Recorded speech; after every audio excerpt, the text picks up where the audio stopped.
Hey, what's up guys? So hari ni kita nak buat ayam kukus sambal ember daripada Indonesia.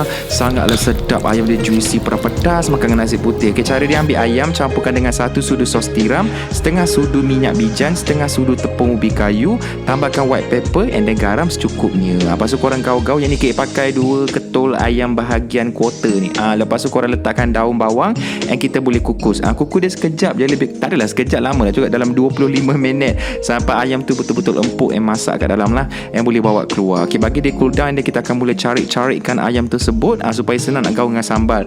Air kukus yang ada dapat bertakung dalam tu pun campur sikit supaya lagi moist lah. Okay, next kita nak buat dia punya sambal. Tumiskan 5 biji bawang merah ros yang kecil tu, 5 ulas bawang putih.